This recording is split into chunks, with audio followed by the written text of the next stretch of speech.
morning, or depending when you're watching this, good afternoon, good evening, or good night. My name's Ross, and as always told, out of Voice of Radio. So today, we got a new Duraludon card to talk about.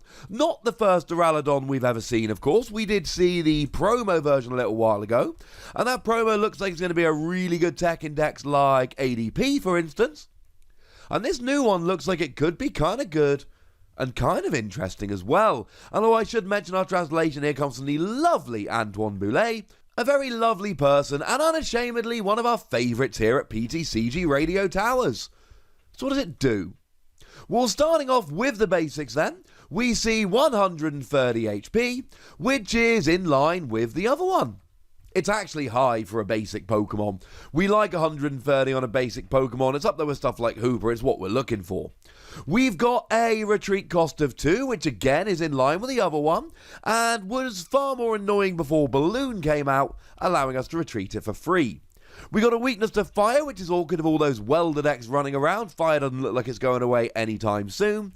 And remember that because Sword and Shield we got some changes now, we've lost our resistance to Psychic, and we now have a resistance to Grass. I mean, I personally really like these new Rillaboom decks running around, though you do need to bear in mind that any Grass decks that become particularly good may well end up being beaten down by those aforementioned Fire decks. But you're a Metal Pokemon. That means weakness on stuff like Gardevoir and Sylveon. It means that you can use that Galarian Berserker card to do an extra 20 damage per Galarian Berserker. It means you've got that new Metal Saucer card or Aqua Patch for Metal Pokemon, which allows you to attach Metal Energy from your discard to your Pokemon. Okay, so there's a lot to like. But what does it do? Well, the first attack here is the one that's really piquing our interest. 1 Metal Energy, 30 damage, attach a Metal Energy from your discard pile to one of your Pokemon. Now, the translation we have from Antoine here is your Pokemon, not your benched Pokemon. So that seems to imply that you can attach to Duraludon itself. Attach for the turn, then use this attack to attach a second energy, and then on your second turn you attach a third energy from your hand, and then you're ready to go. Now, it's still only 110, and as we're going to talk about at the end of the video, if you really want to be attacking with Duraludon, the other one is most of the time a better option. But as a setup attack, as a starting Pokemon in Metal decks, this is pretty much one of the best ones we've got. And, look, it's not that's unfamiliar, because we've literally seen this before. Hey, remember that Evil Tower we got back in the X and Y base set?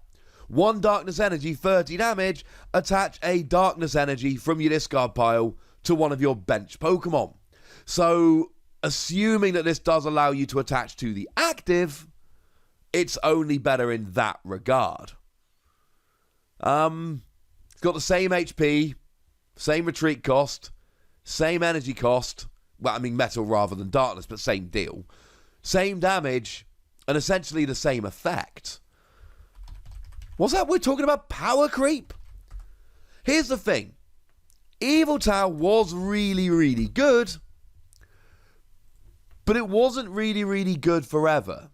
There were times when Evil Tower was like proper crazy over the top awesome, and it really was at the heart of these Evil Tower and Darkrai decks, and you would just use this in the early game to accelerate a bunch of energy and then potentially add up and do more damage afterwards because you got the second attack. We'll get onto that in a moment. But it wasn't always great. There were some lists that were just a little bit too fast. You could make these darkness decks with stuff like Dark Patch and, I don't know, using Darkrai GX with Energy Switch or whatever. And there were ways to build these decks that were fast enough that you weren't relying on Evil Tower accelerating the energy.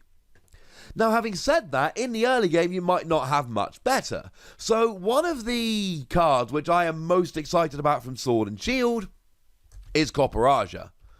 I adore Copperaja. For free Metal Energy, you get to do 220 damage, which is dumb good. But if you've got 8 or more damage counters on you, this attack does nothing. The thing is, it's free Metal Energy, it's all Metal Energy, you've got to get the Metal Energy on there. Now, we do have some ways of accelerating Metal Energy. We've got the aforementioned Metal Saucer, which is a phenomenal card, no argument here, but do bear in mind it is limited to 4 in your deck, so that does need to be borne in mind.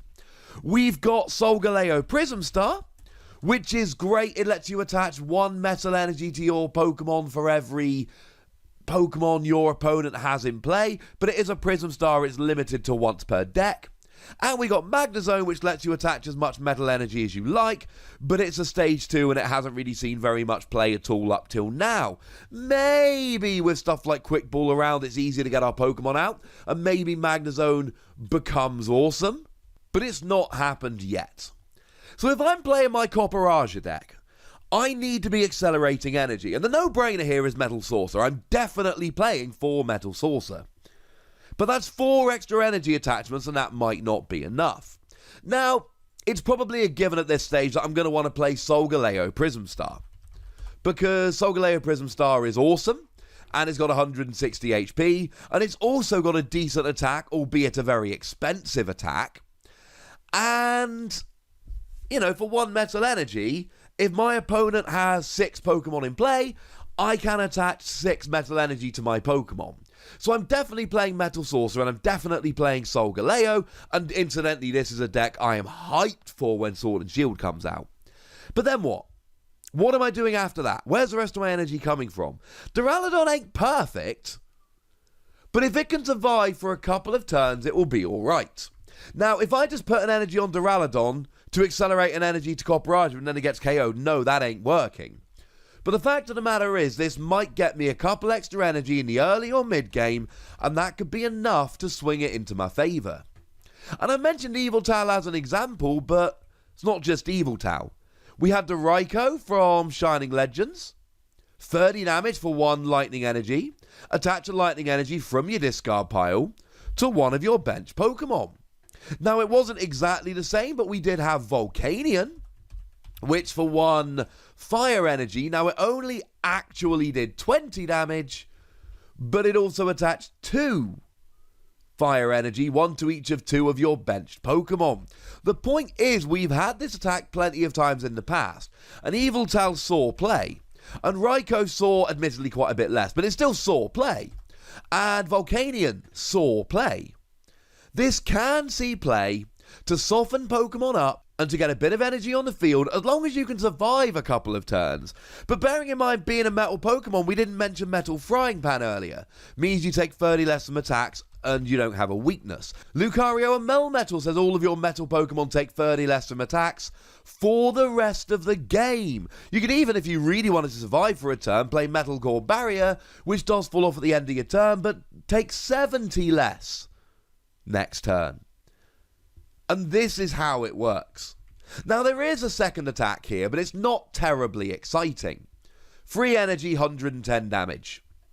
Now, to be fair, that is objectively better than Yveltal's, that for the same equivalent cost did 100, and on a Tails you couldn't attack next turn. And it's better than Volcanion's, because it's free energy 110 rather than free energy 100, and one of them's a colourless energy. And it's better than Raikou, that for the same energy cost did 90 rather than 110. So I'm not saying it's a good attack. I'm not saying it should be the aim that you're trying to use this. But I am saying if you compare this to the other Pokemon that we were using for the first attack, it is an objectively better attack. Not saying it's good, but I'm saying that we all need an emergency attack. We all need a, oh my god, I've got nothing, what am I going to do, what am I going to do, what am I going to do, what am I going to do kind of attack. And this is it. And it's better than the ones that we've had on other Pokemon. Are we in the right format for it? Is it going to end up working? I don't know. It's the kind of stuff we're going to have to test out. But the fact of the matter is, there are plenty of Pokemon that we've seen in the past with this kind of attack that have worked out very nicely indeed. So I don't see why we wouldn't at least give it a go. In some slower decks, or even decks where you just want to accelerate a bit of energy, this has got to be worth a play. Although do please remember that if it is just a one turn let's get some energy on the field, it is entirely fair to go, well, why would we not just play Solgaleo Prism Star? So there we go, ladies and gentlemen. This looks like a lot of fun. I think it's going to see a little bit of play, and it's certainly something I'm going to be messing around with. But I'd like to know how you feel about it. So let me know in the comment section. Go nuts, be nice. And then make sure you like this video, subscribe to this channel, follow me on Twitter at TheWasi, and Twitch for some live action at twitch.tv/PTCGRadio. If you want to support the channel, get some bonus podcasts and all that good stuff, head on over to patreon.com/PTCGRadio, where you can do exactly that. And please do make sure you're checking out youtube.com/WasiPlays, where we talk about a whole bunch of games that don't have Pokemon in, but are awesome. But by far the most important thing, as always, look after yourselves till next time, would ya? Thank you very much for watching. My name's Ross, and you've been watching PTCG Radio.